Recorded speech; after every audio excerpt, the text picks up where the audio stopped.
welcome to the show. I am Joel, and with me is... Hey, it's Jason. What's going on, guys? We've got such a good show for you guys today that I want to just get right to it. So, enough of the zany banter. Jason, what's happening around the shop? All right, so first thing, something interesting happened today is Kim and Katie got their Rules and Tools video up for Village Pillage. So that's exciting. So that's on YouTube. You can go check it out and see how that game plays and maybe decide if you want to back it on Kickstarter or not. As of the time of this recording, I have not watched it yet. I watched the first couple minutes. It's a special edition, it seems like. Special upper respiratory infection edition of the... Yeah. They're both a little under the weather, but it's still a great video. I look forward to watching that maybe later after we get done recording here. They do a nice job. They have good chemistry. They're like almost as good as us, Jason. They're like almost as good as us, Jason. Let's just say it. Yeah. They're like the A team, and we're like the A.1 team. I thought you were going to say junior varsity because that's probably more accurate. Yeah, that is probably true, actually. Well, that's awesome. And then we have another one coming up yet here before too long, right? Or did they get the other video up, the Goblin Grapple? Look for that one too. No, I'm actually going to do that one with Katie. I was going to try to. Awesome. I was going to try to do it up by myself, but I don't know. For some reason, I was having a hard time motivating myself or figuring out a good way to do it. So, figured I'd call in an expert to help me out a little bit. And like, awesome on them for doing videos because I don't know. I feel a little insecure doing a podcast because every time I like nose whistle or like breathe funny or whatever, like I get insecure on this. Right. But when I was doing videos regularly, I was like, all right, man, got to get to the gym, you know? I mean, and so I don't know. It's videos regularly. I was like, all right, man, got to get to the gym, you know? I mean, and so I don't know. It's just, all your insecurities come out and the camera doesn't do anybody any favors. I mean, honestly. So I don't know if you look at yourself on a video, like you just always are like, oh my gosh, how do people even like me if I look like that and sound like that? Yeah. So that said, Katie and Kim, we love you guys, and you look great in your videos, and you do great in your videos. So yeah, I totally good for you totally for having agree. the courage to do that. Yep, agreed. Yeah, last time I did a video of my head, it like took up the whole video screen, and I thought, man, I am so large that this is ridiculous. Yeah. So yeah, I know what you're saying. The worst is like in videos, there's this like forced perspective thing because videos are 2D and like real life is 3D. Right. And so if you're standing further forward than someone, you look like absolutely massive. Like you look like you're a human giant. Like it's just crazy. Yeah. So that's true. Oh, and the other thing though, I really like the new bumper, Jason. Good job on that.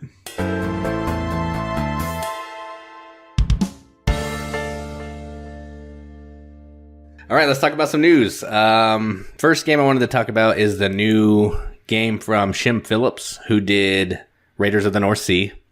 This is called Architects of the West Kingdom. It looks like... Okay, so I watched Rado play it, and from all I can tell, if he played it correctly, it looks like you're trying to build a kingdom, so it's more Euro-y than the pirate theme. It's like farming and resource management and all that. But you can also kidnap people and put them in a holding cell on your player board, and then you can turn them into the authorities and send them to jail to get money. Wow. Yeah, it's kind of a mean game, so I don't know how I feel about it. I thought it looked cool, but then it kind of turned me off when I saw you could get arrested and stuff. I don't know. Me off when I saw you could get arrested and stuff. I don't know. Yeah, the first half of this description, I was like salivating. I was like, oh, yes, sweet. And then after the kidnapping thing, I thought, oh, that's an interesting take. And then what I figured out was like kind of a gotcha mechanism almost. I'm not sure how I feel about that. I don't know. We'll see how it goes. Yeah, I mean, the game looks fun in spite of that, but I don't know. I'd just rather play Raiders of the North Sea, I think. Yeah. Garpful Games, is that what his name, or Garfield Games? Is that the same company that originally did Raiders? Like, is he able to, or is this a new thing that he started to do this? Because I know, is it Renegade took over Raiders of the North Sea? Right. Is that right? Yeah, I think Renegade is doing like the American distribution or something. And Garfield is the other, like everywhere else. But the version I have is actually Garfield. So I don't know. I don't know how the Renegade and Garfield partnership works together. Stronghold and the company I can't really pronounce that Plan B bought. Oh, yeah. It has a little fox for the logo. Eggert Spiel. So, Yeah, there you go. Good job. I'm actually looking at a game right now that has it on it. So, yeah. Jason's the head of pronunciations here at Board Game Mechanics. Yeah, I do what I can. All right. The next game I wanted to talk about is interesting to me because of one person's name on it. And that is, the game is Dragon Keepers. And the designers are Vital and Katerina Lacerda, which is interesting. Is that his daughter, wife? Yeah, it's his daughter. Mother? It's his daughter. It said it on the Kickstarter page. Huh. It looks like this is a little push your luck game that he helped his daughter. Well, it seems like his daughter designed it and he put his name on it, because he's Vidal Lacerda. Yeah. But yeah, it has really beautiful artwork. The premise seems interesting, but I think I looked at it today or yesterday and it wasn't like halfway funded, which is crazy because I thought for sure anything with Vital's name on it would just fund like in the first 10 minutes. But maybe not on Kickstarter though. You know what I mean? That's true. Unless he has miniature dragons and miniature keepers in there. Yeah, there's none of that. No miniatures, just cards and dice. I mean, it's pretty cheap too. Well, not cheap, like $20-$25. Yeah, that's fairly cheap for a Kickstarter though. Yeah, that's true. I don't remember when it said it was going to deliver. I just looked at it a little bit because it wasn't something I'm going to back. But it does seem fun, and yeah. Well, I like a lot of designers do this. They have their kid put a game out with them. I know right off the top of my head this one, and then I know Philip duBarry, who listen, I'm becoming a fanboy. I'm going to be honest. His daughter put out a game, and I think he helped with it, called Tiger Stripes, that is still out there that you can get, and by all accounts is a pretty decent game. And then my son made a game, and I kind of helped him refine it. But he took this is back in 2011, 12, when he was like 9 or 10 years old. He, maybe 9 years old, probably back in 2013. So he took a Catan tile and got a piece of poster board and he traced a hex grid on there. And then he put some lily pads on some random ones. And then he figured out, with a little help from me on this part, how to do the algorithm to have each of the hex sides have a 1 through a 6 on it. And then they wouldn't ever repeat. Each shared side between the hexes had a number on it. Mm-hmm. And then you rolled a 6-sided die.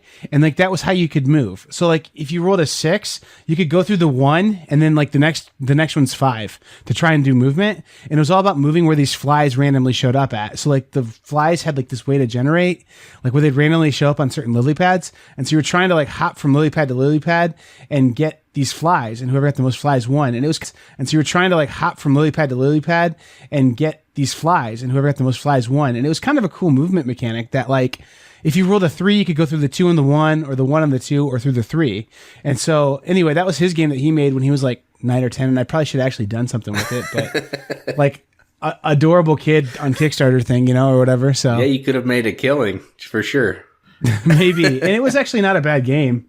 So I don't know. He's been designing different games ever since, mostly dexterity games. But yeah, I mean, I think it's awesome that these kids are already starting to design games when they're below 10 years old. By the time they're adults, they're going to be putting out insane designs. Right. Yeah. So I agree. I mean, I hope this game funds. Not necessarily, it's not for me because I'd rather play Gallerist or something. But I mean, this definitely seems like a fun game, and it seems cool for families and maybe little kids. So yeah, I hope it does well, and I think it's cool that Vidal's helping his daughter out with a fun game. A gateway game for little. It almost seems like it's just a kid's game that that his daughter came up with. Well, cool. I haven't looked at that one at all, but I think that's something I may check out. I mean, I don't know that I'll back it, but I have enough curiosity about it that I'll look at it for sure. Yeah, I think everybody should check it out and see what's up with it. At least look at the cool artwork because it's really pretty. Cool. All right, the last game I have is called The Primary, and this is by Mountaintop Games, which I didn't do my research and figure out if they'd done anything else, but the designer is Matt Kwok, and I again, didn't do the research, so bad on me, I guess. But this is essentially, it's an area control game where you're running a primary. So each player is playing 4 cards down. They're kind of programming the actions that they want to take. And then they're all going to flip their first card, and they're going to take that action. Then they're going to flip their second card and take that action. And then every so many rounds, there's going to be a vote. It actually seems like a pretty authentic primary simulation. And the more I watched on it yesterday, the more I was really into it.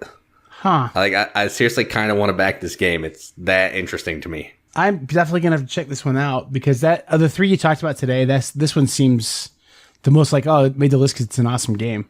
Yeah, I agree. For sure. Yeah, because like it doesn't look that great. I don't know if that's final art or not. It doesn't look interesting, but the gameplay is really cool with the trying to, because there's some cards you can play that if you play more than everybody else, you're going to get a pile of points.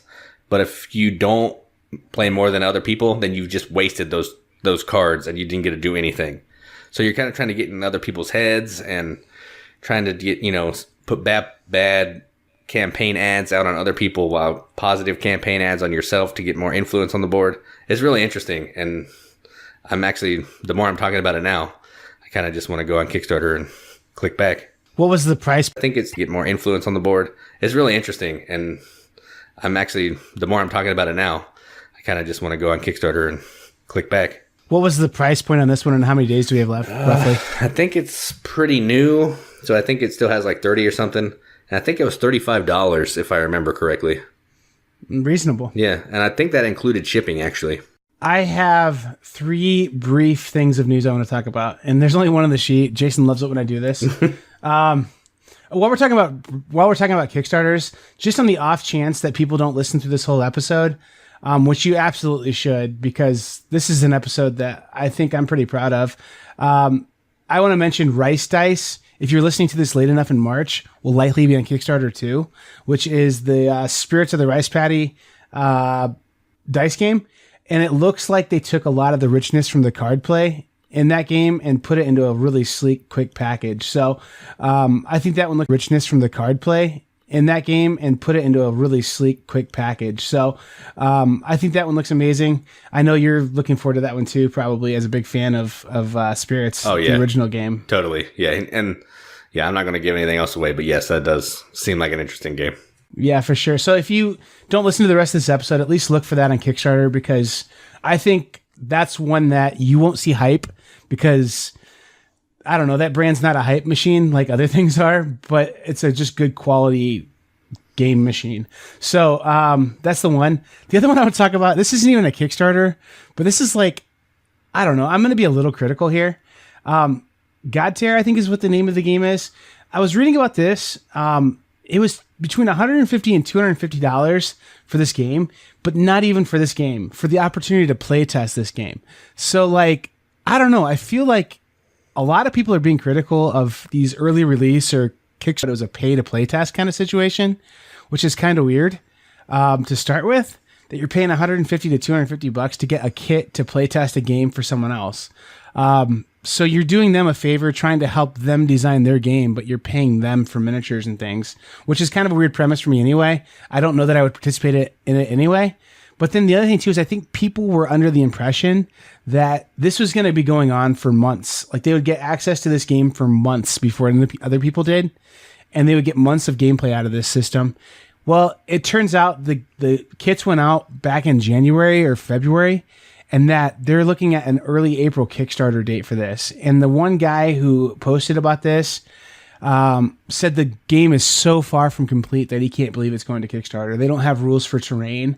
They don't have rules for how to handle just a lot of different situations. So I don't know. This is just one of those things with growth in an industry like board games. There's going to be some stories about board games. There's going to be some stories about things that people don't like. The other thing too is like I'm hearing one person's perspective on it. So I think this is Stormforged Games or something like that put this game out. Stormforged Games. So if they hear this and they want to come out and, tell their side of the story, I would love to hear it. But the side of the story I heard just sounded like one of those stories of like, I don't know, are we growing up too fast in this industry that stuff like this is happening and people are interested in it? Or am I just old fashioned and not cool enough to want miniatures that bad or whatever? I don't know. It's a weird situation. So I don't know. I think I tipped you off a little bit to that today. Did you get a chance to look at that at all? I'm actually looking at it right now while you were talking about it. And yeah, it says $150. They're going to start shipping them out on February 12th. And you have to put all the miniatures together. You have to download all the rules, print it all out yourself. Yeah, and it's just a ridiculous play test that you have to do yourself. So you're paying them money to do their job for them. That is ridiculous. Yeah. I mean, just because you want to be significant in this game's development. You know, you're paying for the opportunity for that. And the other thing too is I think that people were kind of under the impression that they would get some kind of exclusive or some kind of deal on the Kickstarter when the Kickstarter did come out, and I'm not sure they're getting that either. So again, SFG, Steamforged Games, if you guys want to contact us, I mean, you can contact me, Joel at bgmechanics.com. I would love to do an interview with you guys or talk to you guys and hear your side of it. But I know they took some criticism this week on a couple online outlets. So just another one of those things that's happening. I think it would just be, you know, I mean, we can't report all the roses and no thorns, you know? Right. So this was a thorn that came out this week. So, and I kind of see where they're coming from. I mean, I haven't heard, like I said, the other side of the story. And I'm eager to hear the other side of the story to understand what their thoughts were and why this was a good thing for the gaming community. But in my perception, it doesn't seem like it was a great thing at this time. Yeah, I agree. I was talking to Katie about this a little in the car, and I thought, you know, if you're wanting somebody to play test your game and they're paying money for it, they're automatically going to have a skewed opinion because they don't want to pay $150 for a game that's not great. Right. So right. You're doing no one a favor by having them pay you, which is ridiculous, to play a game that you want that should be getting played for free so you can get valid opinions. It's just crazy. You'll hear a bunch of confirmation bias, basically, if people are paying to do it. Yeah. It feels like. Right. Like, so the only people who are interested are people who are super interested to the point where they'll pay money to get an early version. The final thing I want to talk about, Jason, is something that's just kind of fun that we've been doing on the Riveted, #TheRiveted group on Facebook. And that's the Quantum Foundry, I think is the name of it. It has a little test you can take. Yeah. If you go to the Riveted page, you can the Riveted group on Facebook. And that's the Quantum Foundry, I think is the name of it. It has a little test you can take. Yeah. If you go to the Riveted page, you can see Jason's diagram, my diagram, Katie's diagram, I think Kim's diagram too. So most of the key contributors to this show and this brand, we all did it. It gives you these cool diagrams that show what your kind of composition as a board gamer is. Mine, I felt, was really strong into like Euro-y, not so like much thematic stuff, even for who I am. And that is like definitely, if I would have taken this before I started gaming with you, Jason, it would have been way less so that way. Right. But then I saw yours and it looked like a sail, like from a sailboat or something, because it's all on that side, like entirely. It's like a straight line almost. Yeah. You have like zero interest in anything else but that, it seems. So yeah, I took it. I was like, that is crazy. It's so funny. But the crazy thing is the game recommendations they give you on this are really good. Yeah. So like I was looking through the top 10, that just pretty cool that they're able to, with a few questions, tag you as a certain kind of gamer and give you some strong suggestions and like let you know what your style kind of tends to be. I might take this again in a few months and see if it changes at all. But it's kind of cool that we finally have eHarmony for board games. I don't know. Yeah, that is kind of what it feels like. Like you're 97%. Yeah. You're 97% compatible with Vital Lacerda. Exactly. You should go on a date with Kanban. Swipe right. So yeah, that's hilarious. Anyway, that's the news. And thanks, Jason, for all your work on that.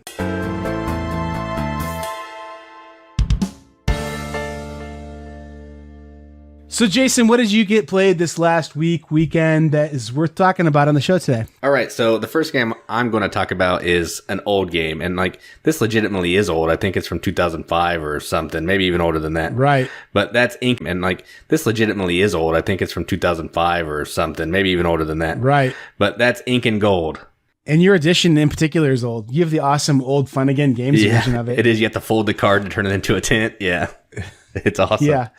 Yeah. Yeah, pretty cool. So I played this 4 times this weekend, and I played it at 3 players twice and 7 players twice. Oh, that's a very different game. Yeah, like 3 players, I was like, man, I'm getting so much gold. Both the games that I played at 7 players, I had 5 gems, and then I had 6 gems. It's so hard with so many people. It's so hard. I like this game a lot. It's a part of the Bookshelf series. I think they call it. Eagle Griffin calls it. The one that For Sale's in and Gem Dealer. Right. So I have that version. I actually had the Fun Again Games version at one point. And then this is like the only real true thrift store find that I've ever had is that actually my mom came and I was like, oh, awesome. I already have it, but the tents in this one are a little cooler. Right. So I upgraded mine and traded the old one away, but their gameplay's identically. So I do love this game. If you want to tell someone what the push your luck mechanic is, like demonstrate the purest version of what push your luck is, like this is the game you play. Like it's absolutely just what push your luck should be. So I'm with you. I think it's a great game. Yeah, I played it with the first 3-player game was just me and people I always game with, but the second 2 with the 7 people were at my church for a men's like board gaming night.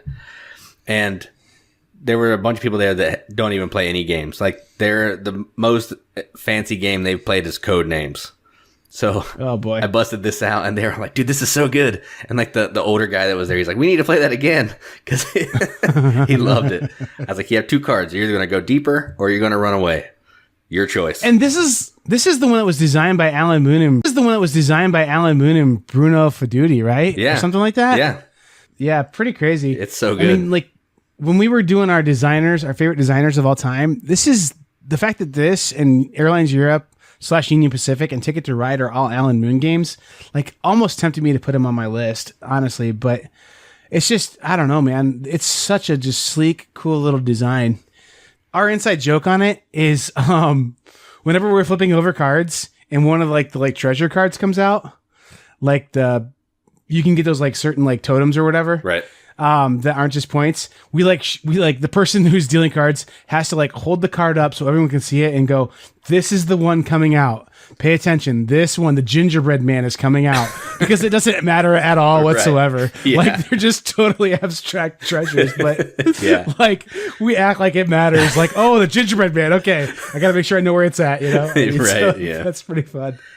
It matters. Like, oh, the gingerbread man. Okay, I gotta make sure I know where it's at. You know, right? So yeah, that's pretty fun.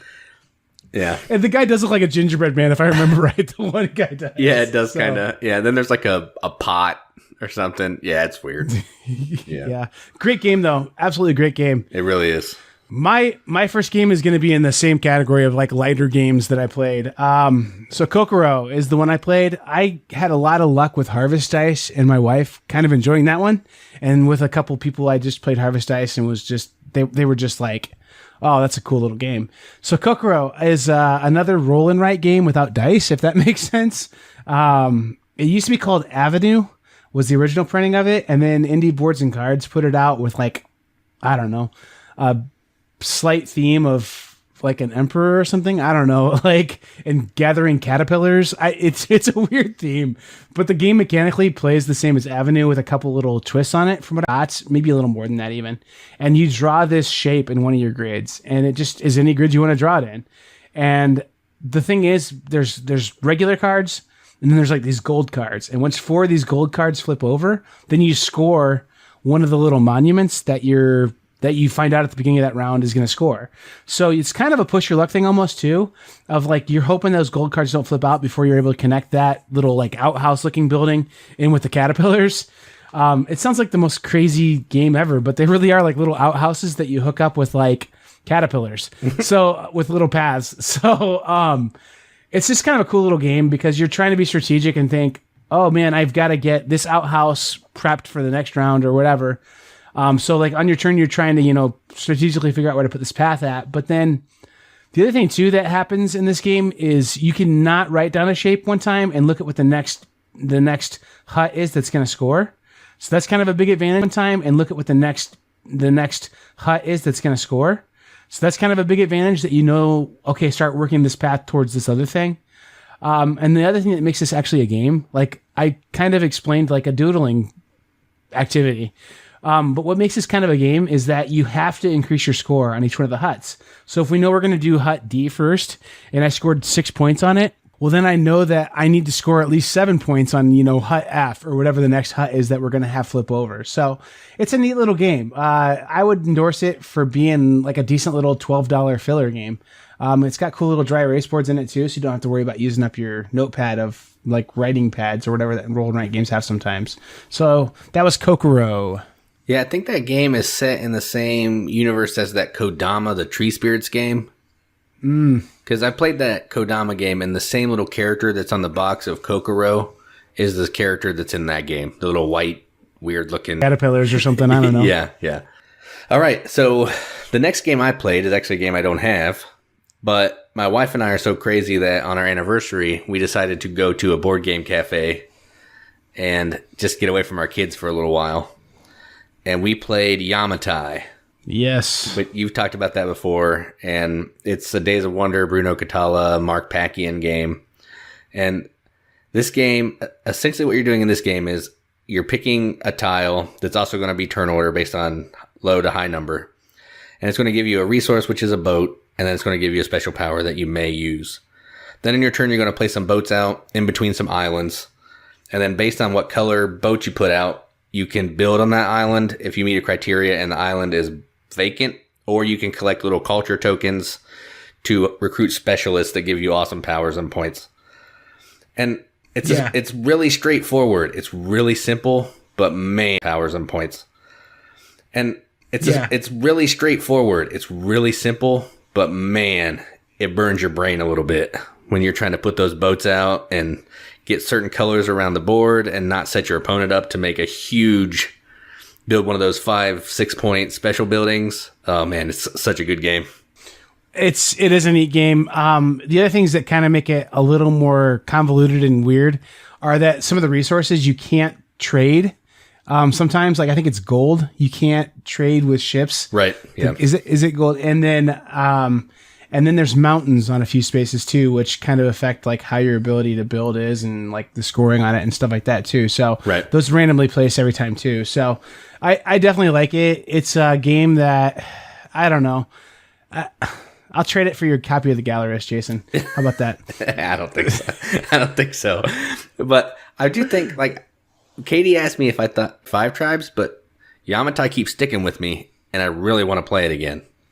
So I don't know. Yeah. It's a tough, because they're not even really that similar, but because they're Bruno Catala, they get lumped as like Yamatai being a sequel to 5 tribes or whatever. I've thought about that a ton too. They do get compared all the time, and I'm not sure why.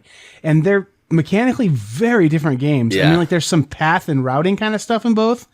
And the amount of like you kind of have to plan ahead is present in both those games. But like I think what it is the color palette and art style is similar enough. And then you get those little workers that can kind of help you, and you get the gens in 5 tribes that kind of help you. So that's true. I think that's where the similarities kind of end at, but the feel of the game is similar weight, maybe. It might be like, I don't know, if you were going to rate them on a weight scale, like 5 tribes would be like, I don't know, a 2.5, and Yamatai is a 2.48. You know, I mean, it's not like there's a huge difference in weight either. So I don't know. I like Yamatai a lot, too. And this was our paired up, Asian themed games, I guess. I don't know. So, hey, the next one's an Asian themed game too. So, kind of. Yeah. So, sort of. So you if you find Yamatai on a daily deal or on clearance, it's going to be on your watch list then, huh? Oh yeah, for sure. Yeah. I mean, we already put it on our Amazon list, waiting for it to go on sale. It's so good. Man, we should talk off air, because I don't know that I like love my copy of that game as much as you love it. So. I don't know. We'll figure something out maybe. I don't know. Yeah, all right. Maybe not. It's worth us both owning too, and putting on the next we both own it list. Right. Yeah, so, that's true. That's true. We'll figure it out. So my next game, Jason, this is you're smart and I'm stupid. You're attractive and I'm not very handsome. You were right and I was. That's true. We'll figure it out. So my next game, Jason, this is you're smart and I'm stupid. You're attractive and I'm not very handsome. You were right and I was wrong. No, that was my attempt to try and do the Happy Gilmore thing, but like Voyages of Marco Polo, you were like, dude, just play it. Like, I know it has too much yellow and orange on the cover. Yes. And I know that it looks like someone who's like part way through art school drew Marco Polo before he totally figured out how to draw faces. But like, right. Yes. All of that. It's an amazing game. I seriously love this game. After just one play, I picked it up on the St. Patrick's Day or something sale on CSI. Yeah. And after just one play, I was like, okay, this is a top 10 in my favorite games list. And we played it wrong. So, I mean, that's how much I like it. So it's just such a good system, man. Yeah. Like so good. The way you can have to stack dice on top of other dice. But the way that the taxing works is incredible too. So no space is really blocked out. You just have to have extra money if you want to go there. I think that is genius, and I love it. Like the brown spaces are blocked, but the blue spaces you can stack, right? Right. Is that how that works? That one Emperor track, the yellow one at the bottom. Yeah, you can't stack on that, but everything else you can stack on. And then like cities. And the cities, yeah. And the cities, yeah. So, okay, here's my question about the tax. This is where we played it wrong. The guy who taught it to me owns it, and he just bought the expansion. And he hasn't played it with the expansion, and he hasn't played it for like a year. So he wasn't quite totally sure on some of the rules. And we didn't take the time to learn it because it was the last game of the night. So it was one of those situations. Right. But the way how we played is like when you had to use a pair of dice, you only got the lower value of the 2 dice. So like if I wanted to travel, you have to put 2 dice on there, like a 3 and a 4. Right. Well, I'd get the 3 value for the traveling. Is that correct? Yeah, that's correct. Yeah. Okay, and then we also played that you have to put higher dice on there. Game a little. Like I did the best I could with what I had, but like they kept the one guy who had the 6s, like the pair of 6s, or can just put his stuff on 6s, like would put his die on movement with a pair of 6s, and then that just totally blocked out movement, so none of us could move. Yeah. So the only way you can move is by completing little like letter contract things. Right. Yeah. And then he gets to be first player every time because whoever the last player to go to that spot is gets first player. So like it messed our game up pretty bad, but even with that, I really liked it. And I played as Marco Polo, which is like, it felt like I was playing as like Mario. Like I felt like he was like the main character in the game and like everything was designed around him. Right. Yeah. But just the fact that you always get 1 extra die was cool because like I'd go in the middle and then everyone else would go after me. I'm like, oh, I have another die. Look at this. This is cool. So that was pretty awesome. And you start off with an extra contract, which doesn't sound like a lot, but going to get a contract is an action. So you get a free action almost early in the game, right? Which is pretty important. So like a lot, but going to get a contract is an action. So you get a free action almost early in the game, right? Which is pretty important. So I lost by a few points, but man, I just love that game. Like I would, like it's it's late enough on a night where I have to work in the morning.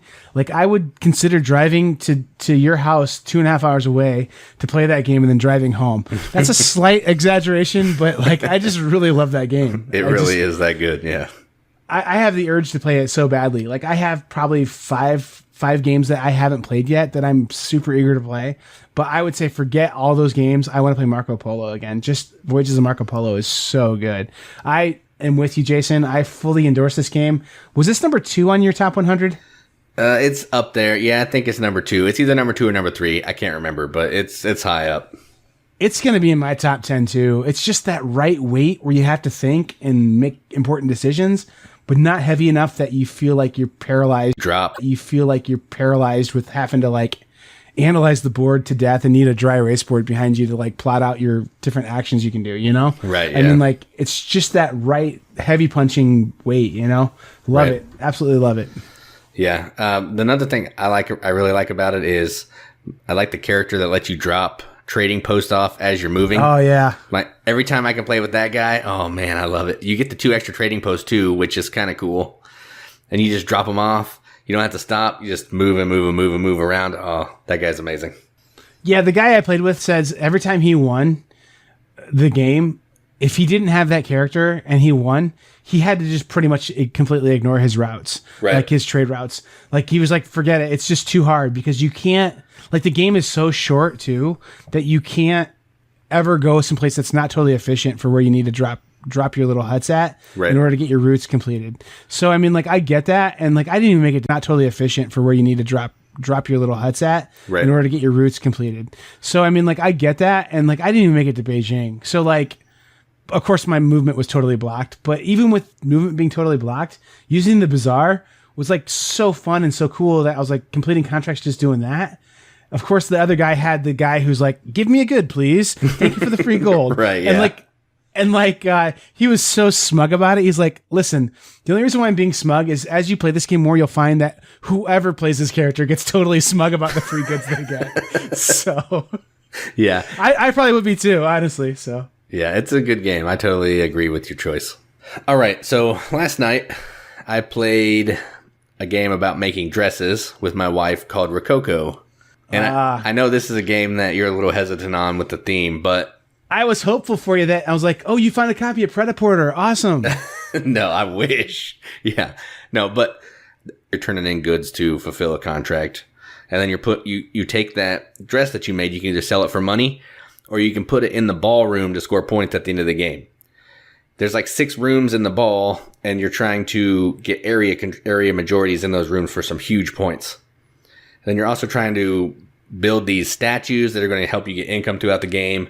And then at the very top, there's like a fireworks row that if you can pay for some of those, it's going to turn your dresses that are in the top row of the ballroom for like 2 or 3 times the point value. So you can get a ton of points at the top by funding some fireworks. And then you can also use your master seamster or seamstress, however, whatever a guy is, tailor, I guess. You can use him, and he can hire other workers, which are cards that go into your available actions pool. So it's kind of like a deck builder, but you always have access to all the cards. You can look through the cards at any time you want at the beginning of a turn to draw. Okay, you can look through and say, okay, I want this one, and this one this turn, and then you just put them back down, and then take those 3 actions. I think I'd play this one, Jason.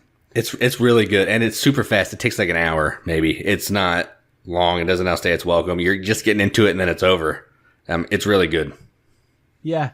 So, Voyages of Marco Polo is the last game I was super hesitant to play that you endorsed, and you probably give it like a 9.5 out of 10 or something. Yeah, probably. Yeah. Where's Rococo at? To me, it's not as good as Marco Polo, but I mean, it's still a solid 8. It's probably my go-to light midweight game. I mean, light to me. It's probably not light to everybody else, but it's light-ish to me. So if I'm going to bust that out with new people, bust out a game of new people, I'd probably pick Rococo or something like that. Well, that's somebody who's played, Racco, but like this is the next step for them. It's the one step after Uno. Then you're going to bust out some Rococo. You play Candyland, huh? Well, this is just like it. It has colors in it too. It's called Fresco. So anyway. Yep. It's like you said last episode, Revolution's become your gateway game, because if people can put up with that game and like feel okay at the end, they're tough enough to play games with you. So I mean, right. Like, yeah. I don't know, it's a good test. Well, anyway, speaking of Revolution, we'll talk about another game by that same designer, Black Orchestra, which I talked about last week a little, but I want to talk about my experience with it this weekend. I played with a full crew on it, a full set of people. And this game went so much longer than any other game that I played. It went all the way to the 7th round. But this game was so cool because in the 2nd round, we were totally ready to pull off a plot. Like completely ready. We just were ready. And we had to wait until the 7th round of just trying to survive. But this game was so cool because in the 2nd round, we were totally ready to pull off a plot. Like completely ready. We just were ready. And we had to wait until the 7th round of just trying to survive and not go to prison and keep our suspicion low. So it's like Pandemic, this game, a cooperative game. If you don't know a lot about Black Orchestra, listen to our previous episode. I'm going to just say that to really get caught up on it. Right. But, or listen to the rest of this episode, I guess. But, it's like Pandemic with the mechanisms where you choose actions, but it has better mechanisms than Pandemic. And then the other thing that this game does that Pandemic doesn't do is like Pandemic, once you get the set of 4 cards, then you're just like, hey, I got this thing. We're done. We can call it good, once you get to a little like CDC building or whatever. On this one, it's like you can have everything ready to go, but like you have an opponent in the game that's like formidable, and like you have to wait until you're on the board for most of these plots to work. But then also like you're rolling against the military strength of Hitler, and so you have to wait for that Hitler's strength to drop. And there's certain ways to do it that are really neat. With like some mechanisms in the game, but it's a lot of just kind of waiting out and buying time until you can find the right time to do it. So Black Orchestra, we played again, and it just was a great experience again. So fully going to endorse it. Now I'm going to come full circle here, Jason, and just say, if you like the games we talk about, or you think we have an okay taste in games, we've started something on our Facebook page and on our group, The Riveted, where we're putting games into the Hall of Fame. And so, this guy that we're going to have a segment up here, Philip duBarry, I can't think of a better guy for us to have our inaugural game into our Board Game Mechanics Hall of Fame than Revolution. So that was a good choice. Jason kind of came up with the idea, and I wholeheartedly agreed. Revolution's our first game in the Board Game Mechanics Hall of Fame. congratulations, Philip. Congratulations, Revolution, on a prize or Hall of Fame that doesn't matter. But I mean, like, I fully feel like that game's one of the ones that I think the criteria for a Hall of Fame game is that nine people out of 10, when they play it, will enjoy it. And 5 people out of 10 will go, that's really good, you know? So, and I think Revolution definitely does that. Yeah, I agree. I mean, there were some other games I thought about, but yeah, I've only played that game 3 times, and every single time, no one said anything bad about it. So, I mean, that's pretty Hall of Fame worthy to me. Yeah, totally and completely agree with you, Jason. And then the other one too, that there's another, your wife made a really cool post on the Riveted that you need to go join the group to see this. Okay. Cause I'm not going to spoil it, but she's like basically stated publicly what you and I have believed in our hearts this whole time, that it's the mission of this podcast to make Revolution a game that's like well-known and like an awesome game. We've mentioned that on the game hardly at all. So on the podcast at all. So we'll start building towards that before we put it in the Hall of Fame. Right. But yeah. Go see if you can find that post on the Riveted, guys. Well, anyway, Jason, anything else before we move into our feature here? No, I mean, probably if we recorded a few hours later, I would have been able to talk about Role Player again, but that didn't happen. So we'll leave it at what it is. Yeah. And if this happened a few hours later, I won't be able to talk about Sagrada anymore because I'm trading my copy after having full-hearted belief that this won't release before I get rid of my copy of Sagrada. Role Player is the dice placement game you want, dice drafting and placement game you want. I mean, not Sagrada. Yeah. That's another controversial hot take for you guys here on the podcast. So I agree with it though. It's 100% true. Yeah.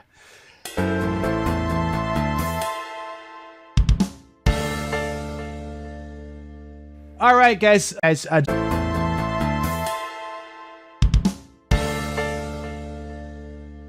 All right, guys. So we have a really special treat for you guys. Jason did a nice interview with who'd you do the interview with, Jason? It was Adam Rayberg with Adam's Apple Games for Sword Crafters, the game that I don't know if it's still on Kickstarter. It might be, but it was last week. Yeah, and if you missed it, it dropped between episodes, but it's a nice little interview. Some fun, zany stuff in there. That word zany again, sneaking its way into the podcast. But it was a good interview. And I mean, like, it was really neat to hear him talk about, you know, his love for this game, some of the plans they have for it, and just kind of get to hear from the designer themselves what makes this game great. And so we got another chance to, thanks largely to Jason's maneuvering on social media and ability to befriend anyone on a level where they call him his best friend. They call Jason their best friend. So they call Jason their best friend. So at any rate, we were able to get an interview with Philip duBarry. Jason let me have this one, which is amazing. So I got a chance to talk to Philip virtually in this online meeting room, and I kind of wish I was hanging out with him, watching TV and eating popcorn with his family, but I did get a chance to just kind of hang out with him online, and what a great guy, what a great interview. Without any more talking, this is what you guys probably came to this episode to hear anyway. An interview with Philip duBarry.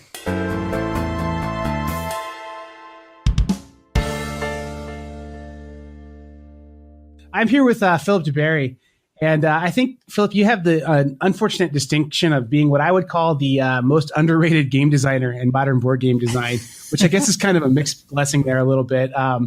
I really do love all your game designs. I think they're all really excellent. But I don't know that you love all your game designs. I think they're all really excellent.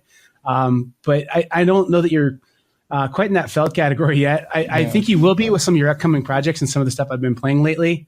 But I think, man, it's just a crime that Revolution, for one, is not more played than it is. But anyway, some games that you guys may know Philip from include Black Orchestra, which is pretty hot right now, Revolution that I just mentioned, Courtier, Spirits of the Rice Paddy, Kingdom of Solomon, Battle Cruisers, and then we've got a couple upcoming games coming up here too, Philip, with Embark and Rice Dice. And I guess I'm pretty excited to talk to you about Rice Dice. I have played a little of the Spirits of the Rice Paddy, and Rice Dice looks like it's a really cool implementation of that with sort of a, I guess, just addition of dice and making it a little more streamlined. What else can you tell me about that? No, yeah, it definitely tries to. First of all, thanks for all the kind words. I appreciate that. and Yeah. usually less than an hour. And yet you get to do a lot of the same things that you do in the board game, but it's all kind of condensed down, and it's on a lot fewer cards. But we've been able to retain a lot of the feeling of the bigger game, but just kind of in a smaller time. Obviously, not everything comes over, but enough so that you can get a really good taste of it. Yeah, I looked at a preview of this, and first thing that struck me was the size of the dice that they had in the prototype. It just looked like nice, chunky, high quality dice. So that really got me excited to start with. And then one part in Spirits of the Rice Paddy that I think really makes that game is the card play. And I feel like you were able to keep that part of the game really present in Rice Dice, it seems. Right. Yeah. And I think that was important. It is Spirits of the Rice Paddy. So it's like that's an important element, and getting all those special abilities to kind of jive with one another, I think is a big part of the game. What day? So it's like that's an important element, and getting all those special abilities to kind of jive with one another, I think is a big part of the game. Yeah, absolutely. Now, when does that go live on Kickstarter? All I know is the end of March sometime, so I'm not exactly sure what day it is, but I'm pretty sure it's going to happen before April. Okay, so look for that yet this month, and I will definitely be looking for that. The only mixed emotions I have about that is it looks like a really rich game to play that I can toss in my luggage this summer for vacation, and I don't think I'll quite get my copy for summer vacation, but it'll be there for summer vacation 2019, I guess. Yeah, there you go. Yeah, no, it really does look like a really great game. Is there? I mean, has this been in development for quite a while, or is this something that just kind of? Yeah, no. Well, I mean, it's been at least a year or two. Now we've not been working on it every single day of that time, but and then we just kind of keep coming back to it and refining and playing more and refining, and now this last 6 months or so, we've really been able to kind of focus and even now we're making just these last little fine tuning. Little tweaks to it, and to get it all nice and ready for the Kickstarter. One other really nice thing about this game too is it feels like you were able to get the whole team back together. So Spirits of the Rice Paddy has a feel and look to it, and that's very present in Rice Dice as well. Pretty obvious that you guys use the same kind of care and love towards this game that you did Spirits of the Rice Paddy, for sure. I think everybody that was involved in the first game is on for this one too. So yeah, that's been nice. Fantastic. Now, when people mention Philip duBarry, I think pretty quickly after that, people mention Revolution. I think that's still probably your fantastic. Now, when people mention Philip duBarry, I think pretty quickly after that, people mention Revolution. I think that's still probably your opus at this point, although I'm making a prediction here for you. I think Black Orchestra is going to be a huge hit for you, by the way. I really do. I just love that game. But more about that later. I'll rant about it for 20 minutes when we're not in this interview later in this episode, probably. So I just tend to do that every week because I just love that game. But Revolution's kind of where it all started for you then, I believe. If I remember correctly, if I was reading through some of the information that I was able to find about you, that you basically were selling this as a self-published game, and Steve Jackson kind of caught wind of it, and it became kind of what it is now. Is that about accurate? Yeah, that's pretty close. Yeah, this was about 10 years ago or so now. And so this is the first game I ever made that other people actually wanted to play, which was pretty amazing for me. So to make your games ridiculous, but that's what I did, and sold them on the internet. And Phil Reed from Steve Jackson Games happened to buy one. I had no idea who he was. I barely knew who Steve Jackson Games was. And he calls me up and says, "We'd like to make your game." So I've since learned that really just doesn't happen. So I don't know, it's just one of those weird things. Well, and then Steve Jackson, too, is a really unlikely company, it feels like, to publish a Euro game like that. It doesn't really match their brand much. And so I know I've introduced this game to people, and they've gone out and bought copies because they thought it was such a great game. And they said, "Man, I'm really glad you introduced that to me," because just the Steve Jackson name on the box was a deterrent to me. And I mean, I know you can't badmouth the guy who gave you a break in the business and stuff. And I mean, Steve Jackson has an empire and he does really great stuff, but just Revolution feels so different than most of what he does. Well, it's at the time, I think they had an idea of maybe going more in that direction. They were so different of a spot in the market, but since then, I think they figured out that they need to be pretty much Munchkin centric. Yeah. And they've got some other things too. You know, they got the ogre and the car wars and things like that, Right. and some of the classic stuff as well. And so I know Right. it just kind of came together right at this moment when they were kind of looking to maybe go a different direction. They ended up really not going that direction, but I mean, they're still one of the, I think, most solid companies in the business today. Just the way that they professionally approach everything and handle everything. It seems like they got their house really well in order, and so they've been fun to work with over all these years. Absolutely. And the thing that everyone comes away from that game with is they really love it, and they end up buying a copy a lot of the times when I introduce that game. The second thing they always say is this is an industry standard for player shields. All player absolutely. shielding boards should be a copy a lot of the times when I introduce that game. The second thing they always say is this is an industry standard for player shields. All player absolutely. shielding boards should be like that. So absolutely, they're really amazing components in that game, honestly. So Courtier, Right. I guess we say here in the States, it feels a little like it has some crossover with Revolution. I mean, enough that if you've played Revolution and you've played Courtier, you would say, "Oh, I could see where the same guy designed that." I guess, is that just you influenced yourself, or you had some ideas from Revolution kind of still inside you, or were there ideas for Revolution that kind of came out in Courtier, or how did that happen? Yeah, I can't say that there was really a whole lot of crossover that I just absolutely thought about. But I mean, you know, looking back now, it's like, yeah, you can sort of see the kind of the same DNA.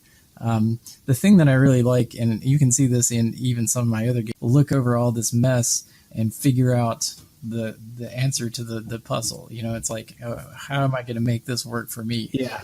And I think you see that in Revolution, you see that in Courtier and some of my other games too. And I just really like doing that.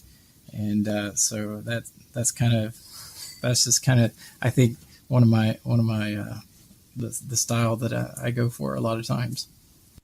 Okay, moving on to Black Orchestra. I just got my copy of Black Orchestra. I did the second printing of this game, and I was waiting for my pre-order like no other game I've waited for a long time. So, I don't know. I guess what I'll just say is my background with this game is, I hope I don't get in trouble with my dad here, but on the back of the toilet, we had a copy of Bonhoeffer's Cost of Discipleship there. So that's the kind of background I had for connecting with this game.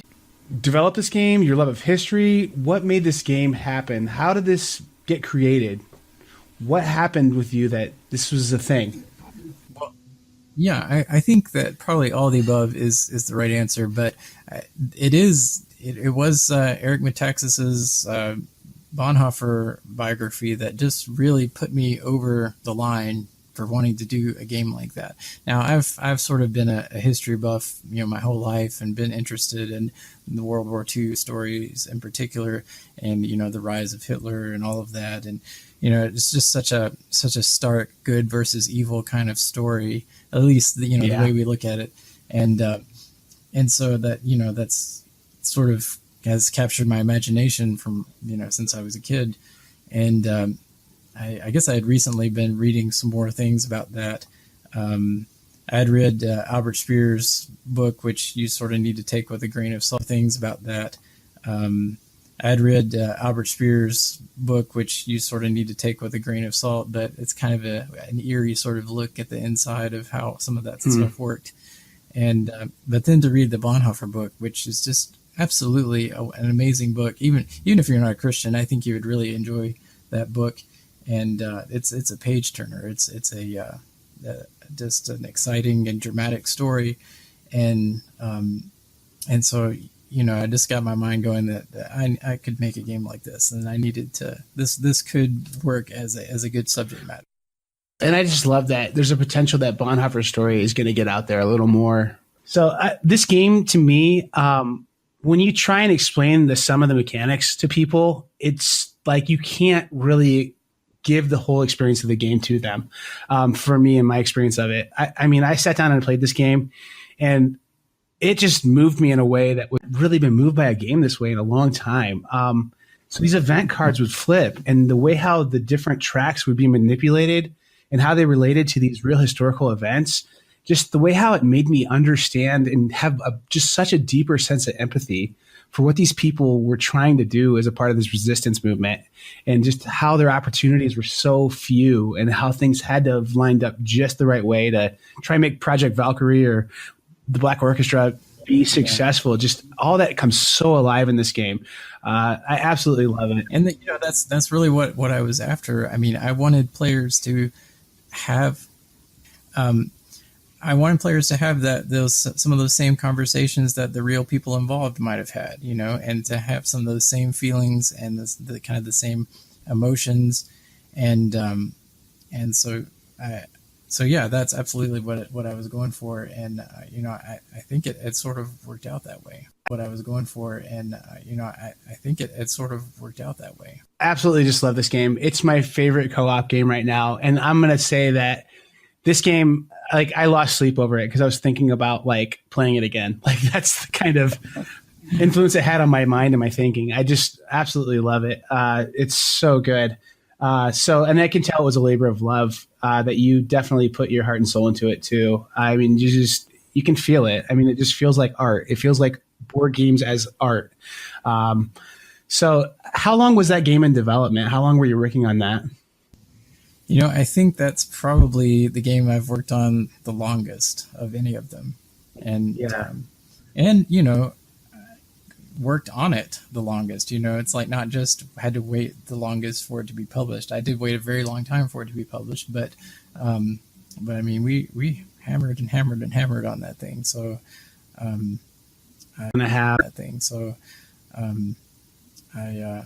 sometimes that doesn't always work out, but I think it may have worked out in this case. It shows in the final product, in my opinion. I feel like you are going to have people just, I don't know, it's it's your current opus, I think. Hopefully, like Rice Dice will be your opus, and like it'll be backed on Kickstarter for like $1 billion or something. But I mean, I absolutely just love Black Orchestra. I own several of your games, and this one just the thing I like about your designs so much are they are usually pretty unique. I mean, there's just, I don't know. Some designers get ragged on for, you get a feel for their games, but your games all have such different feel to them. Kingdom of Solomon, Battle Cruisers, Courtier, Black Orchestra, they're all so different. So I think that really just speaks to, I guess, the genius you have as a board game designer. Well, it speaks to, wanting to do something different every time. What can you tell me about Embark, I guess? Well, I think you're actually going to see some similarities between this and Revolution as well. I mean, we have the bidding screens up again, and this is sort of me trying to, grab some of those things and re-implement them in a different way. There's some area control in there, but the idea of the game is you are trying to load people onto ships and take them off to these islands and try to colonize the islands. And so the thing is, you got a little board in front of you that correspond to all the ships that are available, and all the ships are kind of randomized, and they have different amounts of space and different jobs on them. And so you're putting all your little workers on which ships you think you want to get onto, and then everybody raises their shields up, and then you have to try to actually get onto the boats. And then once you get on the boats, then you have to get onto the island, and where you are in the boat sort of tells you what you do when you get to the island. And then once you get on the boats, then you have to get onto the island, and where you are in the boat sort of tells you what you do when you get to the island. And then there's kind of some scoring based on that. So really, it's a pretty simple, quick kind of thing, but very much kind of in that same sort of feel, I think. That sounds fantastic, honestly. Now, when the design process comes to you, is it more generally like a lightning strike where you have something just break free in your brain and you're like, oh man, I've got to start writing things down? Or does inspiration come to you gradually and from different places? How does that work for you? A lot of times it does kind of happen like that. I'll get up in the middle of the night and have, start taking notes before I forget what I was thinking about. And that happens sometimes. That doesn't happen very often, but it does happen. And a lot of times, I'm reading a book or watching a movie or something. I think, oh, that would be a pretty cool game. And so, pretty much print it anywhere, or every once in a while I'll think, oh, what if a game did this? And then you go with the mechanics. Sometimes it just sort of hits you, or there was a game maybe that you sort of worked on a long time ago and it didn't work out, but then one day it just clicks and you think, I know how to solve that problem now, and you grab it back out and you can make it Yeah. work. I had a game come to me, kind of like the lightning strike thing. I worked on it for a weekend without hardly breaking from designing it. I got to my first play test. We got a quarter of the way through the game in 6 hours. So, I mean, like, it can be frustrating, I guess, sometimes to think this is going to really work. And then people find all these crazy loopholes and things that you just have to go fix. So how much do your designs typically change from their inception to the final product? Is there, a process there where you may not recognize the game, or is it, usually pretty finished? How does that work for you in your experience? Well, I mean, as you said, all my games are quite different, and the experience of getting them to the final version is a lot different as well. So it sort of depends on, getting them to the final version is a lot different as well. So it sort of depends on, the game. Like a little game like Battle Cruisers or something like that. I mean, that was one of those lightning strike games that just sort of came to me. And really didn't change a whole lot. It did a little bit. We added a few things, but I mean, so I think by the time that I actually get like a prototype down, it's pretty close to something that I think is going to work. And it doesn't always work, but if it does work, then and of course it depends on the publisher too. Sometimes publishers like have kind of a specific place in their catalog that they need a game, or they need to be a different kind of theme or something like that. But sometimes we don't have to do as much, but then other times it's kind of a lot. So it just sort of depends. Sure. That makes sense. Now, one more serious question, then I'm going to give you a couple goofy ones that we can have some fun with. What designs from other designers have impacted or influenced your designs? Has there been a game out there that you played and you go, whoa, that's really something? Well, I guess I have to say that Dominion has always been one of my favorites, and that just sort of changed my whole idea of what was possible and just the feel that you could get playing a game. I like the game Innovation, and by Carl Chuddik, and that also I know I've spent lots and lots of time just like trying to figure out what in the world makes that game work. Even a game like Splendor, I was really taken with Splendor for a while, and just I understand it's a pretty simple kind of game, but the thing that is keeping my attention is just this question of, why is this fun? What is it about this thing that's pulling me in? I mean, it's such a simple thing. There's really not much to it, and so I've thought a lot about some of those games, and continuing to think about that. And so, definitely some big influences. I definitely can see where those simple, just fun games that just work could influence your designs, because I see that in yours as well. Well, great. Okay, so now let's go to some just silly, weird questions here, okay? So if animals could talk, which one would be the rudest? The rudest? I don't know, maybe like warthogs or something, or definitely warthogs. Maybe raccoons. Actually, I have a particular hatred for raccoons these days. You must have an outdoor trash can or something. I don't know. Something like that. It's, I don't know. They crawl around on my deck at night. Yeah. All right. In 40 years, what will people be nostalgic for? The screen and seeing it, with their eyes, and not having something implanted into them or something. I don't know. Right. Their flesh and bone bodies, not their cyborg implants that they have anymore. Yeah. I hope I'm wrong about that, because that sounds horrible. It does. Absolutely, it does. Well, thank you for your time. Rice Dice, going to be on Kickstarter. Keep an eye out for that, guys. It looks like an excellent little game coming out here sometime in March. And then also later this year, I would think, Embark is going to be around. Any other projects you want to mention? I probably should mention that Kingdom of Solomon is kind of coming back as a game called Wisdom of Solomon, and it's going to be like totally revamped, and that's actually going to be on Kickstarter probably in May. So that's another one kind of coming up. Great. I will look for that. Well, I appreciate your time, and look for those Kickstarters, guys. Do yourself a favor. Great designer. Great guy. Thank you so much. Great. I will look for that. Well, I appreciate your time, and look for those Kickstarters, guys. Do yourself a favor. great designer, great guy. Thank you so much. Thank you.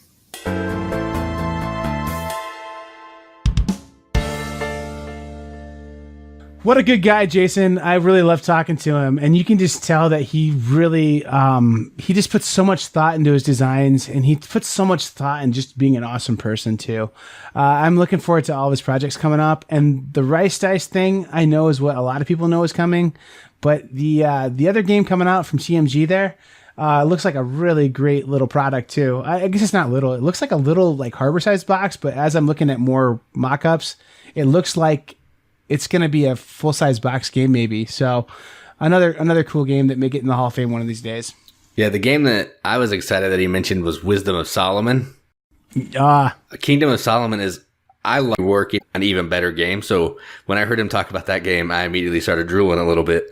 And I had to play that new version of that game. I'm not sure if he said it was a new version or a reworking or a sequel, but either way, I want to play Wisdom of Solomon. Yeah, I looked it up on Kickstarter, and there's very little information about it.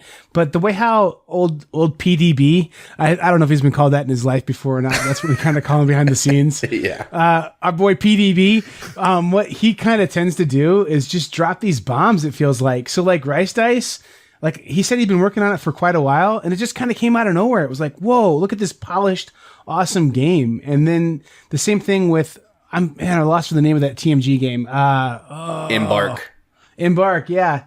That game just kind of out of nowhere just popped up, and it looks like a finished, awesome game. It looks like, I'm going to be honest, it looks a little like Revolution 2.0 with a little bit, because in this moment, in this era, you were like Babe Ruth, if he came back and played baseball right now, would like probably not be that awesome.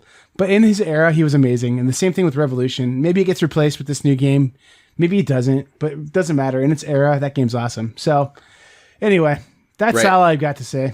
Yeah, and one thing, I really liked what he said about Steve Jackson, because you were kind of talking to him a little bit about the Steve Jackson taking Revolution and making it his game, what it is today.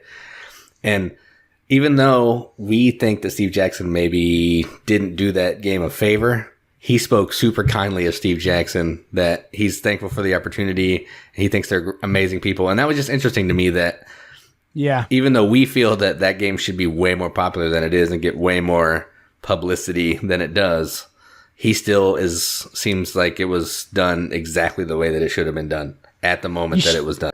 Publicity than it does. He still seems like it was done exactly the way that it should have been done at the moment that it was done. You should have heard his hot takes once I turned the record button off, though, Jason. Yeah, I'm sure he was getting crazy. That's completely and fully a lie. Like fully a lie. No, I respect Steve Jackson games a lot, but like even it was kind of cool how he was able to say, you know what, like I love those guys and there's great people in that organization.